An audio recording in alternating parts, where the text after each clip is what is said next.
Hello guys, எல்லாருக்கும் வணக்கம். நான் உங்க அறிகிறேன் ஃப்ரம் மணிமி சோறு போடும் சேனல். இன்னைக்கு நம்ம பார்க்க இருக்கிறது the future diary season 1 episode 21. இந்த எபிசோட பார்க்கறதுக்கு முன்னாடி ப்ரீவியஸ் எபிசோட் பார்த்துருவாங்க. அப்பதான் இதோட கண்டினியூட்டி புரியும். இல்லைனா உங்களுக்கு சுத்தமா புரியாது. நம்ம சேனலை சப்ஸ்கிரைப் பண்ணாதவங்க சப்ஸ்கிரைப் பண்ணிக்கோங்க. உங்க வேல்யூபிள் கமெண்ட்ஸை கமெண்ட் செக்ஷன்ல தட்டி விடுங்க. வாங்க வீடியோக்குள்ள போலாம். இந்த எபிசோட ஸ்டார்டிங் சீன்ல என்னன்னு பாத்தீங்கன்னா, நம்ம பொண்ணு கையில கட்டான வச்சுக்கிட்டு எல்லாரும் வெட்டி வெட்டி சாச்சிட்டு இருக்கா. அந்த டைம்ல அவளுக்கு வந்து ப்ளூடூத்ல ஒருத்தங்க பேசிட்டு இருக்காங்க. யாருன்னு பார்த்தா நம்ம பையன் ஒரு விஷயத்த சொல்றான். 25th ஃப்ளோர் வாச்செல்லாம் நம்ம அங்க மீட் பண்ணிக்கலாம் அப்படின்ற மாதிரி ஒரு விஷயத்த சொல்றான். சரி சொல்லலாம் வந்துடுறேன்னு சொல்லிட்டு அவளும் கிளம்பி வரா. இப்போ அவங்க கட் பண்ண என்ன ஆகுதுன்னா, இந்த இன்ஃபர்மேஷன், அதாவது நம்ம பொண்ணு வந்து எல்லாரும் வெட்டி சாச்சிட்டு இருக்கான்ற இன்ஃபர்மேஷன் வந்து அவங்களோட சபார்டினேட் வந்து 11 கிட்ட சொல்லிட்டு இருக்காங்க. 11 செம ஷாக் ஆகுறாரு. என்னவா சொல்ற, இவ்வளவு பாதுகாப்பு இருக்கு, அவங்க எங்க வராங்கன்னு கூட தெரியாம இருக்கும், எப்படி என் டைல வராம போச்சு அப்படின்ற மாதிரி சொல்லி அவங்களுக்கே புரியாம உட்காந்துட்டு இருக்காங்க. இப்ப பார்த்தா ஆளக்கான எங்க போயிருக்காங்கன்னே தெரியல அப்படின்ற மாதிரி சொல்றாங்க. இந்த விஷயம் எல்லாமே பப்ளிக்கு தெரிய ஆரம்பிச்சது, நியூஸுக்கும் தெரிய ஆரம்பிச்சது. அவனுக்கு ஹெலிகாப்டர்ல வந்துட்டு எல்லாத்தையும் ரெக்கார்ட் பண்ணி ஒரு விஷயத்த சொல்லிட்டு இருக்காங்க. என்னன்னா, தீவிரவாதிகள் எல்லாமே உள்ள போயிருக்காங்க. அவங்க ஒரு சில டிமாண்ட் வச்சிருக்காங்க. என்னன்னு பார்த்தா, அங்க 3 பேர் இருக்காங்களாம். அதாவது ஹினாட்டாவோட ஃப்ரெண்டு, அப்புறம் கோசுகா. சோ இவங்க 3 பேருக்கு எந்த ஆபத்து இல்லாம அவங்க வெளில வரணும். இன்னொரு ஒரு விஷயம் வந்து பார்த்தா, மேயர் அவரே கழுத்து அறுத்து அவரே செத்துடணும் அப்படின்ற ஒரு டிமாண்ட் வச்சிருக்காங்க. அப்படி இருந்தா மட்டும் தான் அங்க இருக்க மக்கள் எல்லாம் உயிரோட வருவாங்கன்ற ஒரு விஷயத்தையும் அங்க ஆணித்தனமா சொல்லியிருக்காங்க. இந்த டிவியேஷன் எதுக்காக பண்ணாங்க அப்படின்னு சொன்னா, நம்மளோட பொண்ணு தான் இது எல்லாத்தையுமே பண்ணிருக்கோம். எதுக்காகனா, போலீஸும் சரி, அந்த நியூஸும் சரி, மக்களும் சரி டிவியேட் ஆகணுன்றதுக்காக இந்த விஷயத்த பண்ணிருப்பாங்க. இப்ப இவங்க எல்லாமே ஒன்னா சேர்ந்து மீட் பண்ணிக்கிறாங்க. அதாவது நம்ம பையன் நைனு, அப்புறம் யூனோ. நம்ம பையன் ஒரு விஷயத்த யூனோ கிட்ட சொல்லிட்டு இருக்கான். யூனோ, நீ போயிட்டு நம்ம பசங்களை காப்பாத்து, நானும் நைனும் சேர்ந்து போய் அந்த ஆளை போட்டு தள்ளிடுறோம் 11 அப்படின்னு மாதிரி சொல்றப்போ, நான் கிளம்புறேன்னு சொல்லிட்டு 2 டீமா பிரி. நம்ம பையனோட தாட் ப்ராசஸ் என்ன இருக்கு அப்படின்னு சொன்னா, இந்த கேம்ல நான் எப்படியா ஜெயிச்சாகணும், ஜெயிச்சாயிட்டு டைமிங் ஸ்பேஸையும் கண்ட்ரோல் பண்ற கடவுளா மாறணும், மாறிட்டு எங்க அம்மா அப்பா 2 பேரும் உயிரோட கொண்டு வரணும் அப்படின்ற விஷயத்த வாய் சொல்றான். இது எல்லாத்தையுமே வந்து நம்ம நைன் கேட்டுக்கிட்டு அவளும் யோசிக்கிறா, என்னடா இது இந்த மாதிரி யோசிக்கிறானே இவன் அப்படின்ற மாதிரி யோசிச்சுட்டு போறப்போ, அப்போ அவன் வந்து ஜூனியர் டிடெக்டிவ் இறந்து கிடக்கத பாக்குறா. அதை பார்த்தோன்னே அவ ஒரு விஷயத்த அந்த ஆள்கிட்ட சொல்றான். என்னன்னா, நீ இறந்தது கண்டிப்பா வேஸ்ட் ஆகாது, உனக்கு கண்டிப்பா உயிரோட நான் கொண்டு வருவேன் அப்படின்ற மாதிரி அவனுக்கு ஒரு வாக்கு கொடுத்துட்டு அவங்க எல்லாமே அங்க இருந்து போறாங்க. அங்க போனதுக்கு அப்புறம் என்ன ஆகுது, நம்ம பையனோட ஃப்ரெண்ட்ஸ் இருக்காங்களே, அதாவது ஹினாட்டாவோட ஃப்ரெண்டு, அப்புறம் நம்ம கோசுகா, இவங்க 3 பேருக்கு என்ன பண்ணுனே தெரியல, கன் பாயிண்ட்ல இருக்காங்க. அவங்களுக்கு கொடுத்த இன்ஸ்ட்ரக்ஷன் என்னன்னு பாத்தீங்கன்னா, அந்த செக்யூரிட்டிஸ்க்கு இவங்களை கொண்டுறணும் அப்படின்றத இன்ஸ்ட்ரக்ஷன். ஆனா நம்ம பைபிள்ல ஒரு ரெக்வஸ்ட் வைக்கிறான், தலைவரே என்ன எதுவும் பண்றாதீங்க, நான் ஒரு சின்ன பையன், என்னை விட்டீங்கன்னா நான் அப்படியே போயிடுவேன், இவங்களும் பாவம் இல்ல விட்டுருங்க அப்படின்ற மாதிரி ஒரு விஷயத்த சொல்றான். அவங்க ஆளுங்களா என்ன சொல்றாங்கன்னா, அப்படிலாம் நம்மளால விட முடியாது, சின்ன பசங்களா இருந்தா கூட நமக்கு இன்ஸ்ட்ரக்ஷன் என்ன இவங்களை கொல்ல சொல்லியிருக்காங்க, அதான் நம்ம பண்ணோம் அப்படின்ற மாதிரி சொல்லி அவங்களுக்குள்ள டிஸ்கஷன் பண்ணிக்கிறாங்க. ஐயோ கொண்டுருவாங்க போல இருக்கே, என்ன பண்றதுன்னு தெரியலன்னு சொல்லிட்டு நம்ம பைபிள் என்ன சொல்றாங்கன்னா, இந்த பாருங்கயா, நீங்க வந்து டவர்ல வந்து ஒரு விஷயத்த பண்ணிருக்கீங்க, எல்லாருக்குமே டைரி யூசேஜ் வந்துருச்சு, ஒரு டவர் இல்லாம 2 டவர்ல பண்ணிட்டு இருக்கீங்க, அந்த இன்ஃபர்மேஷன் எனக்கு தெரியும், தெரிஞ்சாலும் நான் உலகத்துக்கு யாருக்கும் சொல்ல மாட்டேன், நான் வந்து எனக்குள்ளேயே வச்சுப்பேன், இப்பயாவது என்ன விட்டுருங்க அப்படின்ற மாதிரி சொல்றப்போ, அந்த செக்யூரிட்டி ஆள் என்ன சொல்றான், இவன் சாதாரணமான ஒரு பையனா இருந்தா கூட நான் என்னத்துக்கு விட்டுருப்பேன், இப்போ அவனுக்கு எல்லா விஷயமும் தெரிஞ்சு இதுக்கப்புறம் அவனை விட முடியாது, இவனை கொண்டுதான் ஆகணும்னு சொல்லிட்டு கொடறதுக்கு ட்ரை பண்றாங்க. என்ன ஆகுதுன்னு பாத்தீங்கன்னா, சரி ஓகே கதை முடிஞ்சிச்சு சொல்லி ஓவர் அப்படின்னு நினைக்கிற நேரத்துல இவங்களை காப்பாத்துறதுக்கு ஒரு ஆள் உள்ள வராங்க. யாருன்னு பார்த்தா, நம்மளோட யூனோ வந்து வெட்டி சாச்சிட்டு இருக்கா எல்லாரையும். ஆஹா, யூனோ வந்துட்டு எங்களை காப்பாத்து அப்படின்ற மாதிரி சொல்லி எல்லாமே எனர்ஜெட்டிக் ஆகி அங்கிருந்து தப்பிச்சு வர்றாங்க. இப்போ கட் பண்ண என்ன ஆகுதுன்னு பாத்தீங்கன்னா, நம்மளோட பையன் வந்து அங்க சிஸ்டம்லாம் நோண்டிட்டு இருக்கான், ஏதாவது பண்ணி ஓபன் பண்ணணும்னு சொல்லிட்டு ஓபன் பண்ணி உள்ள போறப்போ, நம்மளோட நைன் வந்து கன் எடுத்து அப்படியே அவங்ககிட்ட பாயிண்ட் அவுட் பண்றா. என்ன சொல்றானா, இந்த பாருடா, நீ வந்து கடவுள் ஆவறதுலாம் எனக்கு பெரிய பிரச்சனையே கிடையாது, ஆனா என்னோட ரெக்வஸ்டேஷன் என்னன்னு பார்த்தா, அநியாயமா ஜூனியர் டிடெக்டிவ் இறந்து போயிட்டான், அவனை வந்து உயிரோட கொண்டு வரணும், அதுக்கு நீ தான் ஏதாவது பண்ணணும். இன்கேஸ் உன்னோட பிளான் எதுவுமே சரியா வரல, எதுவுமே செட் ஆகல அப்படின்னா நான் அவனை போட்டு தள்ளிட்டு போயிட்டே இருப்பேன், அடுத்த டார்கெட் 11 தான் எனக்கு அப்படின்ற மாதிரி சொல்லி அவனை பயங்கரமா மிரட்டிட்டு இருக்கா. கட் பண்ண என்ன ஆகுதுன்னு பாத்தீங்கன்னா, இங்க நம்ம 11 அவரோட சபார்டினேட் என்ன பண்றாங்கன்னா, எங்கேயாவது போய் ஒளிஞ்சதுக்காக ட்ரை பண்றாங்க. அப்போ அவங்க வந்து இந்த காசாய் பேங்க்ல தான் இருக்காங்க. அதாவது யார் பேங்க்னு பார்த்தா, யூனோவோட அப்பா அம்மாவோட பேங்க் இது. அவங்க எல்லாமே அங்க இருக்காங்க. இப்ப இவங்களும் அங்க ஓடி வராங்க. பாக்குறப்ப என்ன காசாய் பேங்க் இருக்கு, யூனோவோட பேங்க் இது அப்படின்ற மாதிரி சொல்லி அவங்க யோசிச்சுட்டே வராங்க. அப்போ இந்த ஆள் இருக்கால 11 ஒரு விஷயத்த சொல்றான். என்னன்னா, இந்த பாருப்பா, உன்னோட கேர்ள் ஃபிரெண்ட் இருக்கால, அவங்க அப்பா அம்மாவோட பேங்க் தான் இது, ஒரு வருஷத்துக்கு முன்னாடி பேங்க் கரப்சி ஆகி எல்லாமே முழுகி போச்சு, நாங்க தான் இதை எடுத்து பராமரிச்சுட்டு இருக்கோம், இப்ப எங்களோட ஏரியா இது அப்படின்ற மாதிரி சொல்லிட்டு அவன் என்ன பண்றாங்க, உள்ள போறான். டே அவனை விட மாட்டேன்டா சும்மா அப்படின்ற மாதிரி சொல்லி இவங்களும் ஓடி போயிட்டு இருக்காங்க அங்க. இப்ப என்ன ஆகுதுன்னு பாத்தீங்கன்னா, இப்ப அந்த சபார்டினேட் என்ன பண்றான்னா, அவன் சிஸ்டமேட்டிக்கா எல்லா விஷயத்தையும் பண்ணி அந்த லாக்கை திறந்து அந்த பைப்ல 11 வந்து உள்ள போயிட்டு அப்படியே லாக்கை மூடிடுறாங்க. மூடினோட தான் இவங்க 2 பேரும் உள்ள வராங்க. வந்ததுக்கு அப்புறமா இந்த சபார்டினேட் என்ன பண்றான், நம்ம பொண்ணு சுட்டுறான், அவன் அப்படியே கீழே விழுந்துறான். இவன் போய் என்னென்னமோ ட்ரை பண்றான், எப்படியாவது பண்ணி இது ஓபன் பண்ணணும்னு சொல்லிட்டு அந்த கார்டை வச்சு ஸ்வைப் பண்றான். ஆனா அதுக்கு பின் நம்பர் கேட்கறாங்க. சோ அதனால அவங்களோட சபார்டினேட் வந்து மரியாதை ஓபன் பண்றா அப்படின்ற மாதிரி இவனும் மிரட்டுறான். நம்ம பொண்ணு 9 வந்து மிரட்டிட்டு இருக்கா. அதே மாதிரி அவனும் நம்பரை போட்டுறான். அந்த செக்யூரிட்டி வால் வந்து திறக்குது. உள்ள போய் பார்த்தா இன்னொரு ஒரு டோர் இருக்கு. என்னடா அது இன்னொரு டோரு, இந்த டோரை எப்படா உடச்சிட்டு போறது அப்படின்ற மாதிரி சொல்லி அங்க போய் சிஸ்டத்தை எல்லாத்தையும் நோண்டிட்டு இருக்கான் நம்ம பைப்புல. ஆனா எதுவுமே வேலைக்காகல, எல்லாமே டினைன் ஆகுது. இது ஓபன் பண்றதுக்கு வந்து பாத்தீங்கன்னா ஒரு ஸ்பெசிபிக்கான கோடு, ஒரு ஸ்பெசிபிக்கான யூசேஜ் தான் பண்ணும் அப்படின்றத இதோட பிளானே. சோ இதனால இவனுக்கு என்ன பண்ணணும்னு தெரியல, அப்படியே யோசிச்சுட்டே இருக்கான். இப்ப என்ன பண்றான் நம்ம பொண்ணு, இதுக்கு மேல நீ எந்த யூஸும் இல்ல, உன்னை சாவடிச்சுட்டு நான் பாட்டு போறான்டான்னு சொல்லிட்டு கன் எடுத்து டபால்னு ஃபயர் பண்றான்.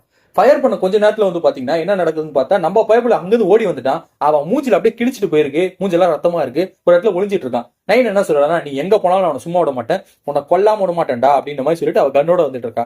அப்ப அவளோட தாட் ப்ராசஸும் சரி, அவ யோசிக்கிற விதம் என்னன்னு என்ன சொன்ன, இந்த டைம் ஸ்பேஸையும் கண்ட்ரோல் பண்ற கடவுள் ஆயிட்டு உங்க அம்மா அப்பா உயிரோட கொண்டு வரேன்னு சொன்னியா, உன்ன மாதிரி ஒரு முட்டாள்தனமான ஆளு வேற யாருமே இல்லடா.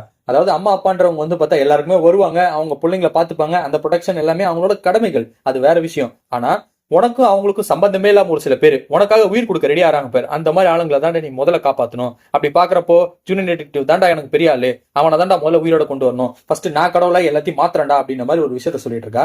ஆனா அதே நேரத்துல அவ இன்னொரு விஷயமும் சொல்றா, என்னன்னா எனக்கு ஒன்னு பர்சனலாவும் ரொம்ப பிடிக்கும், இவ்வளவு நாள் நான் விட்டு வச்சதுக்கான காரணமே அதுதான்.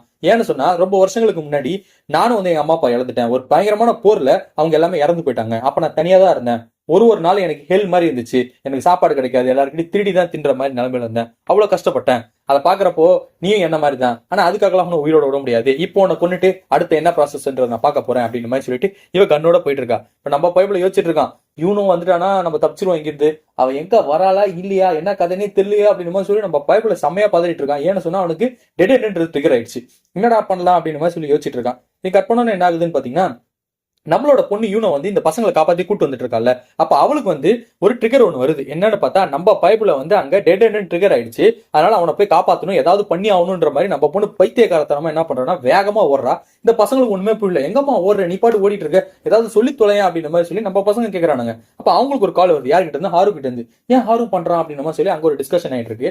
என் கட் பண்ண என்ன ஆகுதுன்னு பாத்தீங்கன்னா, இப்போ நம்ம பைபிள்ல ஒரு விஷயத்த யோசிக்கிறான். சரி ஓகே, இப்ப நம்ம வந்து டைம் லைனை சேஞ்ச் பண்ணுவோம், சேஞ்ச் பண்ணா இவங்க எப்படியாவது நம்ம தடுத்துடலாம் அப்படின்ற மாதிரி சொல்லி அவன் யோசிக்கிறப்போ, அதுக்கு ஈக்குவலண்டா நம்மளோட பொண்ணு நைனே ஒரு விஷயத்த சொல்றான். நீ இன்கேஸ் டைம்ல மாத்தணும் நீ நினைச்சனா, உன் போன்ல இருந்து அந்த ட்ரிகர் சவுண்ட் வரும், அந்த ட்ரிகர் சவுண்ட் வந்தா எனக்கு தெரிஞ்சிரு நீ எங்க இருக்குன்ட்டு, உன்னை அசால்ட்டா நான் போட்டு தள்ளிடுவேன் அப்படின்ற மாதிரி சொல்லி அவனுக்கு இன்னொரு மிரட்டலும் விட்டுட்டு இருக்கா. அதனால என்ன ஆகுதுன்னு பாத்தீங்கன்னா, நம்ம பையலுக்கு என்ன பண்ணணும்னு தெரியாம அப்படியே பேன்னு முழிச்சிட்டு இருக்கான். இப்ப என்ன ஆகுதுன்னா, நம்ம பொண்ணு வந்து ஒரு டோரை உடச்சிட்டு உள்ள வரா. எந்த டோரை உடச்சிட்டு உள்ள வரான்னு பாத்தீங்கன்னா, அதாவது 8 வந்து ஒரு போலீஸ்கார பிடிச்சி வச்சிருக்கான், கட்டி போட்டு வச்சிருக்கான். அவளை எப்படியாவது கொல்லணும்னு சொல்லிட்டு கத்தி எடுத்து அவளை வெட்ட வரப்போ அவளை ப்ரொடெக்ட் பண்றா அந்த போலீஸ்காரன். யாரா நீ ப்ரொடெக்ட் பண்ற அப்படின்னு மாதிரி சொல்லி பார்த்தா அது நம்ம ஆரு.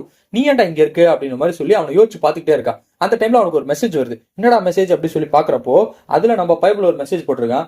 இந்த மாதிரி யூனோ நான் வந்து பிழைக்க முடியாது போல இருக்கு, கண்டிப்பா நைன் என்ன கொண்டுருவா, நான் செத்துட்டேன்னா எங்க அம்மா அப்பாவை மட்டும் நீ வந்து ரிவைவ் பண்ணி அவங்களுக்கு நல்லபடியா பாத்துக்கோ அப்படின்ற மாதிரி ஒரு விஷயத்த சொல்லி நம்ம பொண்ணு ஐயோ லவ் நீ செத்துறாதரா அப்படின்னு மாதிரி சொல்லி அவனை காப்பாத்துறதுக்காக அங்கிருந்து ஓடி வரா. இப்ப நம்ம பைபிள் இந்த மாதிரி ஃபியூச்சர் சேஞ்ச் பண்ணிட்டான்ல, அதனால என்ன ஆச்சு, போன்ல ட்ரிகர் வந்துச்சு. இந்த பொண்ணு கண்டுபிடிச்சிட்டா, நீ இங்கதான் இருக்க, அவனை செத்தடி நீ நாயே அப்படின்ற மாதிரி சொல்லிட்டு அங்க போயிட்டு கண் எடுத்து வைக்கிறா. பார்த்தா அங்க அவனை காணும், வெறும் போன் மட்டும் தான் இருக்கு. என்னடா இங்க போன் மட்டும் தான் இருக்கு, அவன் எங்க போனா அப்படின்னு மாதிரி சொல்லி பாக்குறப்போ நம்ம பைப்ல ஸ்டெப்ஸ்ல இருந்து இறங்கி வந்து அவ கையில இருக்கக்கூடிய கண்ணை வந்து தட்டி விட்டுறான். தட்டி விட்டுட்டு அவன் என்ன சொல்றானா, இந்த பேர் எனக்கு இந்த உலகத்தை ஆளணுன்ற எந்த எண்ணமும் கிடையாது, எனக்கு இருக்கிற ஒரே எண்ணம் என்னால இறந்தவங்க எல்லாருமே உயிரோட வரணும், எஸ்பெஷலி எங்க அம்மா அப்பா, அவங்க வந்தா போதும் எனக்கு, அந்த மாதிரி தான் என்னோட எண்ணம். இது வரைக்கும் நான் யாருமே இன்டென்ஷனலா யாருமே கொல்லல, ஏதோ தெரியாதனமா அந்த மாதிரி ஒரு விஷயம் நடந்துச்சு, ஏன் அவங்களை கொன்னே எனக்கே புரியல, அந்த மாதிரி ஒரு விஷயத்த சொல்றப்போ இந்த பொண்ணு வெட்டின கையிலேயே அப்படியே வச்சு அவனை வயிற்றுல குத்தி கீழே தள்ளுறா. தள்ளிட்டு என்ன சொல்றானா, ஏன்டா உனக்கு புத்தி இல்லையா, அதாவது இத்தனை பேரை நீ கொண்டுட்டு வந்திருக்கன்னா அவங்க யாருமே வாழ்ற தகுதி இல்லாதவங்க, நீ தான் அதை சர்வை பண்றதுக்கு தகுதியானவன், சோ அதனாலதான் நீ இந்த அளவுக்கு வந்திருக்க, அதை முதல்ல நீ புரிஞ்சுக்கோ, இந்த மாதிரி ஆள்லாம் உயிரோட இருக்கணும் அவசியமே இல்லடான்னு சொல்லிட்டு அவன் கீழே கிடந்த கண்ணை எடுத்து அப்படியே அவனை சுடுறதுக்கு வரா. சுட வரப்போதான் அவளுக்கு அவளோட சின்ன வயசோட இமேஜினரி இமேஜ் அது தெரிய வருது. நீ எப்படி இங்க இருக்க, ஏன் அவன் கூட இருக்க அப்படின்ற மாதிரி அவ யோசிக்கிறா. யோசிச்சுட்டு இருக்க நேரத்திலேயே வந்து பாத்தீங்கன்னா நம்ம பைபிள கண்ணை வச்சு சுட்டுறான். அவளை சுட்டுட்டு அவ அப்படியே மயக்க போட்டு அங்கேயே விழுந்துடுறான். இப்ப நம்ம பைப்ல வந்து என்ன பண்றான்னா, டேரக்டா அந்த பேங்க் லாக்கர் இருக்குல்ல அந்த இடத்துக்கு போறான். எப்படியாவது டோர் ஓப்பன் பண்ணணும்னு சொல்லிட்டு எல்லாத்தையும் பண்ணி ட்ரை பண்ணிட்டு இருக்கான். அப்படி ட்ரை பண்ணிட்டு இருக்கப்போ உள்ள வந்து ஆல்ரெடி நம்மளோட 11 இருக்கான்ல, அவன் வந்து என்ன யோசிச்சுட்டு இருக்கானா, நீ என்ன பண்ணாலும் இந்த டோர் ஓப்பன் பண்ண முடியாது, இந்த டோர் ஓப்பன் பண்றதுக்குன்னு ஒரு செட் ஆஃப் பீப்புளால மட்டும் தான் ஓப்பன் பண்ணுவேன். அது யாருன்னா, ஒன்னு நானு, இன்னொன்னு பார்த்தா யூனோட அப்பா, யூனோட அம்மா, அது இல்லாம அவங்க அடாப்டர் சைல்ட் யூனோ, இவங்க 3 பேரும் அப்புறம் என்னால மட்டும்தான் அதை ஓப்பன் பண்ண முடியும். கரண்ட்லி அவங்க யாருமே உயிரோட இல்ல. இப்ப இருக்கக்கூடிய யூனோ வந்து பார்த்தா அது இம்பாஸ்டர், ஒரிஜினலே கிடையாது, அதனால இந்த டோரை யாராலையும் ஓப்பன் பண்ண முடியாதுன்ற நக்கல்ல நம்ம பைபிள வந்து நம்ம பையனை இன்னும் ட்ரிகர் பண்றான். என்ன சொல்றான்னா, உனக்கு ஒரு விஷயத்த நான் சொல்லட்டா, இந்த கேம் ஆரம்பிச்சதே நான் தான் வந்து எல்லாத்தையும் நம்மளோட டைமிங் ஸ்பேஸையும் கண்ட்ரோல் பண்ற கடவுள் கிட்ட சொன்னேன். அவர்கிட்ட இந்த மாதிரி ஒரு 12 பேர் எடுங்க, அந்த 12 பேருக்கு டைரியை கொடுங்க, அவங்களுக்கு இந்த பவர் எல்லாம் கொடுங்க, அதை வச்சு நம்ம வந்து ஒரு பெஸ்டான ஆளு கேண்டிடேட் எடுப்போம் அப்படின்றத சொன்னேன். அதுவும் அந்த ஆளுக்கு பிடிச்சி போய் அந்த ஆளு எல்லாத்தையும் பண்ணான். இப்ப இதுல வந்து பாத்தீங்கன்னா நீ எல்லாம் ஒரு லேப் ரேட் மாதிரி தான், உன்னெல்லாம் வந்து அப்படியே நசுக்கி போட்டு போயிட்டே இருந்தேன் நானு. இதுல நீ நைனை சொல்றிய, நைன் எல்லாம் வந்து ஒரு தூசி மாதிரி தான் வரும், அவளாம் நான் கன்சிடர் கூட பண்ணல அப்படின்ற மாதிரி சொல்ற நேரம் பின்னாடி நைன் வந்து நிக்கிறா. என்னடா அது நைன் வந்திருக்கான்னு சொல்லி நம்ம பையனுக்கு ஷாக்கு. அப்ப நைன் என்ன சொல்றான்னா, எனக்கு புரியுதுடா, நான் தூசி தான், ஆனா அதே தூசி மூக்குக்குள்ள போச்சுன்னா என்ன நடக்கும்ன்றது தெரியும்ல அப்படின்ற மாதிரி அவர் ரத்த சொட்ட சொட்ட வந்துட்டு இருக்கா. நம்ம பையன்கிட்ட என்ன சொல்றான்னா, இன்கேஸ் நான் இறந்து போயிட்டேன்னா என் உடம்புல இருக்க பாமால பயங்கரமான எக்ஸ்ப்ளோசிவ் ஆகும், ஸோ அது மூலமா அந்த டோர் ஓப்பன் ஆயிடும், அதுக்கப்புறம் நீதான் எல்லாத்தையும் பண்ணணும்னு சொல்லிட்டு அவ அப்படியே அந்த டூம்குள்ள போய் அவளை சாக்ரிஃபைஸ் பண்ணிக்கிற நிலைமைக்கு போறா. நம்ம பையனுக்கு என்ன சொல்றதுன்னே தெரியல, என்ன பண்றதுன்னே புரியல. அவ ஏன்டா இப்படி இருக்கா, எதுக்காக இந்த அளவுக்கு சாக்ரிஃபைசேஷன் பண்றா அப்படின்ற மாதிரி யோசிக்கிறான். ஆனா அவளோட சாஃப்ட் சைட்ல வந்து பார்த்தா இவனை வந்து இவ்வளவு மாதிரி தான் பாக்குறா. அதாவது சைல்ட்ஹுட்ல எப்படி அவ கஷ்டப்பட்டாலும் அப்பா அம்மா இல்லாம அதே மாதிரிதான் இவனும் இருக்கான். அவனுக்கு அட்லீஸ்ட் இதுவாது ஹெல்ப் பண்ணுமே அப்படின்ற ஒரு நிலைமையில தான் அந்த பொண்ணு இருக்கா. இப்ப அவன் என்ன பண்றான், எக்ஸ்ப்ளோசிவ் எல்லாம் ரெடியா வச்சுட்டு அவளோட போனை அவளே உடைக்கிறதுக்கு ரெடி ஆகுறா. அந்த டைம்ல தான் என்ன ஆகுதுன்னா, அவளோட சின்ன வயசு இமேஜினரி இமேஜ் வருது. அதை பார்த்துட்டு எப்படி இருக்க நீ, ரொம்ப வருஷம் ஆச்சு உன்னை பார்த்து, இந்த மாதிரி ஹாப்பியா. அவங்க அப்பா அம்மாவும் வந்துடுறாங்க. அவங்க அப்பா அம்மா உருவத்தையும் பார்த்து ரொம்ப ஹாப்பி ஆகுது. ரொம்ப வருஷம் ஆச்சு உங்களை பார்த்து கூட அப்படின்ற மாதிரி யோசிக்கிற நேரம், இதுக்கப்புறம் என் வாழ்க்கையே அவ்வளவுதான், கொஞ்ச நாள் சந்தோஷமா வாழணும்னு நினைச்சேன், அப்படி லவ் பண்ணவங்க கூட செத்து போயிட்டான், சரி ஓகே சொர்க்கத்திலாவது பார்க்கலாம் அப்படின்ற மாதிரி சொல்லி அந்த போனை அவளே உடைக்கிறா. உடச்ச கொஞ்ச நேரத்துல பயங்கரமான எக்ஸ்ப்ளோசிவ் ஆகுது. அந்த டோரும் சரி எல்லாமே சரி பயங்கரமா ஆடுது, ஷேக் ஆகுது. கொஞ்ச நேரத்துல என்ன ஆகுதுன்னா, அந்த டோர் அப்படியே ஓப்பன் ஆகுது. ஓப்பன் ஆகிறத பார்த்தா இந்த டோருக்கு ஒரு ஸ்கிராச் கூட ஆகல, அப்படியே நீட்டா இருக்கு. என்னன்னு பார்த்தா பேங்க் லாக்கர்ல பெரிய எக்ஸ்ப்ளோசிவ் ஆனா கூட ஒண்ணுமே ஆகாத மாதிரி தான் அதை டிசைன் பண்ணிருப்பானுங்க. இதை பார்த்தோன்னே நம்ம பொண்ணு பின்னாடி ஓடி வந்து மை லவ் உனக்கு ஏதாவது ஆச்சா அப்படின்ற மாதிரி சொல்லி கேட்கறா. இல்ல எனக்கு எதுவும் ஆகல, நைன் அவளை சாக்ரிஃபைஸ் பண்ணி உள்ள போயிருக்கா, ஆனா அவ கூட இறந்து போய் கூட எந்த விஷயமே இங்க நடக்கல, லாக்கர் கூட உடையாம தான் இருக்கு அப்படின்ற மாதிரி ஒரு விஷயத்த நம்ம பொண்ணு இவங்க என்ன சொல்றாங்கன்னா, சரி இதை பத்திலாம் எதுவும் கவலைப்படாத, அவனோட பிளான் என்ன, 2 டவர் வச்சிருக்கான், ஆல்ரெடி ஒரு டவரை நம்ம போட்டு தள்ளிட்டோம், இன்னும் ஒரு டவர் தான் இருக்கு, நீ என்ன பண்ணி டைரக்டா போய் அந்த ஒரு டவரை வந்து உடச்சிட்டுனா முடிஞ்சிச்சுல சொல்லி, இதுக்கப்புறம் அவன் பிளான் ஃபெயிலியர் ஆயிடும்ல, நான் இங்க இருந்து பாத்துக்கிறேன் அப்படின்னு சொல்றப்போ சரி ஓகே நான் போறேன் அப்படின்னு மாதிரி சொல்லிட்டு அவன் அங்க இருந்து வர்றான். இப்ப இது எல்லாத்தையுமே நம்ம பைப்புல அப்படியே ஜாலியா உட்காந்து சரக்கு ஊத்தி குடிச்சுக்கிட்டு பாத்துட்டு இருக்காரு.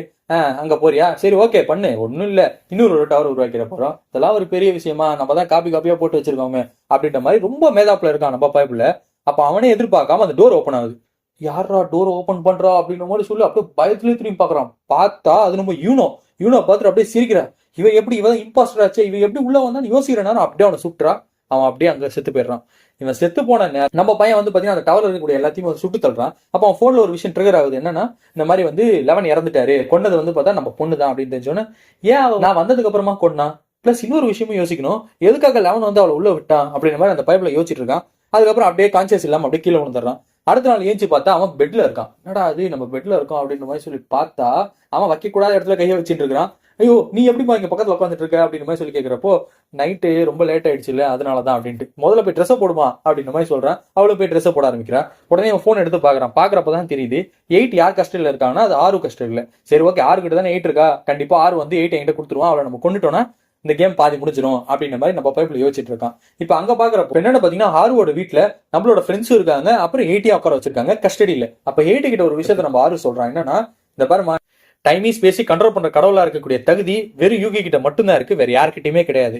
இருந்தாலும் எனக்கு இருக்கக்கூடிய ஒரு பெரிய டவுட்டே என்னன்னு பார்த்தா யூனோ மேலதான் இருக்கு. யூனோ எவ்வளவு நாளா நாங்க என்ன நினைச்சோம்னா, அது ஒரு இம்பாஸ்டர், அவ வந்து பாத்தீங்கன்னா யாரோ ஒரு உருவத்தை எடுத்துட்டு வந்துதான் இந்த மாதிரி விஷயம் பண்ணிட்டு இருக்கான்னு நினைச்சோம். ஆனா அந்த லாக்கரை வந்து யாராலுமே திறக்கவே முடியாது, வெறும் அந்த பெட் ரிலேட்டிவ் ஆளுங்களால மட்டும் தான் திறக்க முடியும். அவங்க கண்ணை ஸ்கேன் பண்ணா மட்டும் தான் அதுக்குள்ளேயே போக முடியும். ஆனா அவ எப்படி உள்ள போனான்றது எனக்கு தெரியல. அப்ப அவதான் ரியலான பொண்ணுனா அங்க புதைச்சு வச்சிருந்த பொண்ணு யாரு? இந்த மாதிரி மிஸ்ட்ரி எனக்கு தெரியாம இருக்கனால எனக்கு என்ன பண்ணணும் டிசிஷன் தெரியல. அதனால நான் வந்து உன்னை சரண்டர் பண்ண மாட்டேன் அவங்க கிட்ட அப்படின்ற மாதிரி ஒரு விஷயத்த சொல்லிட்டு இருக்கா. இப்ப என்ன ஆகுதுன்னா, அவங்களே எக்ஸ்பெக்ட் பண்ணாம ஒரு பெரிய ஹோல் மாதிரி ஒன்று வந்துட்டு இருக்கு. என்னடா வந்துட்டு இருக்கு அப்படின்ற மாதிரி சொல்லி யோசிக்கிறாங்க. இங்க பாத்தீங்கன்னா நம்ம பைப்ல வந்து ஒரு லிஸ்ட் போட்டுட்டு இருக்கான். இத்தனை பேரை நான் கொண்டுருக்கேன், இத்தனை பேர் எல்லாரும் ரிவைவ் பண்ணணும்னு சொல்லிட்டு ஒருத்தர் பேரா எழுதிட்டு இருக்கான். இதை பார்த்தோன்னா நம்ம பொண்ணும் பரவாயில்ல, நீ எவ்வளவு டெவலப் ஆயிட்ட பேர், ஃபர்ஸ்ட் 12 பேர் இருந்தாங்க, இப்ப பார்த்தா வெறும் 2 பேர் தான் இருக்காங்க. ஒன்னு பார்த்தா 8, இன்னொன்னு பார்த்தா நான். ஃபர்ஸ்ட் 8 கொண்டு அதுக்கடுத்து என்ன கொண்டுட்டேன்னா அவங்க அம்மா அப்பா ரிவைவ் பண்ணிடலாம் அப்படின்ற மாதிரி யோசிக்கிறப்போ நம்ம பையன் கொஞ்சம் தடுமாறுறான், என்ன பண்ணணும்னு தெரியாம. அப்ப ஒரு விஷயத்த சொல்றா, இன்கேஸ் நீ என்ன கொண்டா கூட நீ ரிவைவ் பண்ணிடுவல ஈஸியா, அப்புறம் என்ன ஏன் கவலைப்படுற செல்லம் விடு அப்படின்ற மாதிரி சொல்லவும், இவங்களே எக்ஸ்பெக்ட் பண்ணாம இவங்க ரூம்ல ஒரு பெரிய ஹோல் மாதிரி ஒன்று வருது. என்னடா அது அப்படின்னு சொல்லி பார்த்தா, ஆக்சுவலா அவங்க செத்துட்டாங்கன்னா, அதாவது ஒரு டைரி யூசர் செத்தாங்கன்னா அவங்க உடம்பு எல்லாமே அப்படியே ஒரு பிளாக் ஹோல்ல மாதிரி போகும்ல, அதே மாதிரி விஷயம் சிட்டியை சுத்தி இருக்கக்கூடிய எல்லா இடங்களையும் நடக்குது. இதெல்லாம் பார்த்தோன்னே இவங்களுக்கு என்ன நடக்குதுன்ற விஷயம் புரியவே இல்லை. ரெண்டாவது பார்த்தீங்கன்னா டைம் ஸ்பேசிங் பண்ற கண்ட்ரோல் இருக்காருல்ல, அந்த மனுஷனே வந்து பாத்தீங்கன்னா அப்படியே கண்ணை மூடிட்டு ஏதோ தியானத்துல இருக்காரு. சுத்தி இருக்கக்கூடிய இடம் எல்லாம் இந்த அளவுக்கு ஆயிட்டு இருக்கு, என்னையா நீ பாட்டு தூங்கிட்டு இருக்கேன்னு சொல்லி மீறு வந்து ஒரு விஷயத்த அந்த ஆள்கிட்ட பேசிட்டு இருக்கா. அந்த டைம்ல இவங்களே எக்ஸ்பெக்ட் பண்ணாம ஒருத்தவங்களோட என்ட்ரி வருது. யாருன்னு பார்த்தா அது நம்மளோட 8 கூடயே வந்து 6 வரான். டேய் நீலாம் இங்க வரக்கூடாது, வெறும் டைரி யூசர்ஸ் மட்டும் தான் இங்க உள்ள வரணும், நீ எதுக்குள்ள வந்த, நீ வெளில போகணும் அப்படின்ற மாதிரி சொல்லி அவன் அட்டாக் பண்ண. அந்த டைம்ல அந்த டைனி ஸ்பேஸ் கண்ட்ரோல் பண்ற கடவுள் என்ன பண்றாருன்னா, அப்படியே அவனை பிடிச்சிட்டு எடுத்துட்டு போயிடுறாரு. காட் எனக்கு ஒரு விஷயத்தை மட்டும் நீங்க கிளியரா சொல்லுங்க, இன்கேஸ் யூகி வந்து இந்த கேம்ல ஜெயிச்சுட்டா அவனால வந்து இது வரைக்கும் நடந்த பிரச்சனை எல்லாத்தையுமே திருப்பி மாத்திர முடியுமா, அவனால இந்த உலகத்தை கரெக்டான வழியில கொண்டு போக முடியுமா அப்படின்ற மாதிரி ஒரு விஷயத்த கேட்கறான். இப்போ இங்க பாத்தீங்கன்னா நம்ம பொண்ணும் பையனும் வந்து கையை பிடிச்சிக்கிறாங்க. பிடிச்சிட்டு அவங்க என்ன யோசிக்கிறாங்கன்னா, அடுத்து நம்ம 8 கொல்லணும், கொண்டுட்டு அடுத்த வேலையை பார்க்கணும் அப்படின்ற மாதிரி அவங்களுக்குள்ள ஒரு தாட் ப்ராசஸ் இருக்கு. இதோட இந்த எபிசோட் முடியுது. அடுத்த எபிசோட் இன்ட்ரெஸ்டிங்கா இருக்கு, அதை நாளைக்கு பார்க்கலாம். And then bye from you Hariharan from Manimi சோறு போடு சேனல். தேங்க்யூ.